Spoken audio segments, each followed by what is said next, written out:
সর্বংসাহা শ্রীমা সারদা। শ্রীমা সারদা দেবী রামকৃষ্ণ প্রাণগতা ছিলেন। শ্রীরামকৃষ্ণের সঙ্গে কোনো মায়িক সম্বন্ধ ছিল না। শ্রীরামকৃষ্ণ সুখেই তিনি সুখী। আর মা সারদা কোনো সন্তান গর্ভে ধারণ না করেও বিশ্বজননীতে রূপান্তরিত হয়েছিলেন।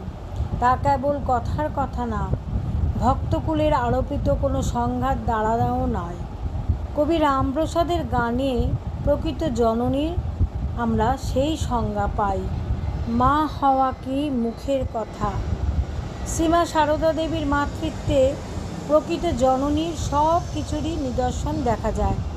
তার আরও মহত্ব বিশেষত্ব এই যে তিনি মায়িক সব গণ্ডি ভেঙে জাতি ধর্ম নির্বিশেষে অগণিত সন্তানকে অপার্থিব স্নেহে বাৎসল্যে নিজের কাছে টেনে এনেছেন, আবার অযাচিতভাবে কোলে তুলে নিয়েছেন সেই সব অবহেলিত বঞ্চিত সন্তানকে, সংসারে যাদের দেখার কেউ নেই, ঠিক গর্ভধারিণীর জননীর মতোই তাদের লালন পালন করেছেন, মানুষ করে তুলেছেন।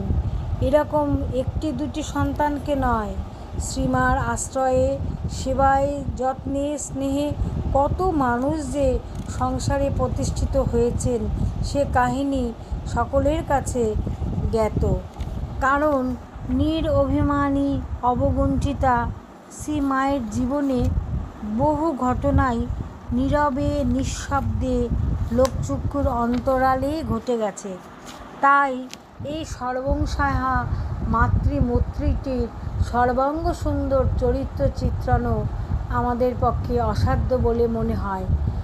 আর সেই সঙ্গে অক্ষমতারও বড় কারণ এই যে স্বচ্ছ মনোদর্পণেই পবিত্রতা স্বরূপিণী এই মাতৃমূর্তির যথার্থ চিত্র প্রতিবিম্বিত হওয়া সম্ভব।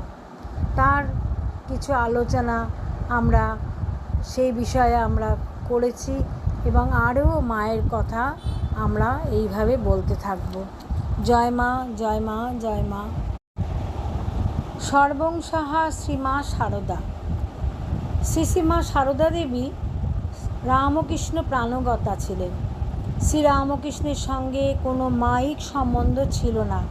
শ্রীরামকৃষ্ণ সুখেই তিনি সুখী। আর মা সারদা কোনো সন্তান গর্ভে ধারণ না করেও বিশ্বজননীতে রূপান্তরিত হয়েছিলেন। তা কেবল কথার কথা না, ভক্তকুলের আরোপিত কোনো সংঘাত দ্বারাও নয়। কবি রামপ্রসাদ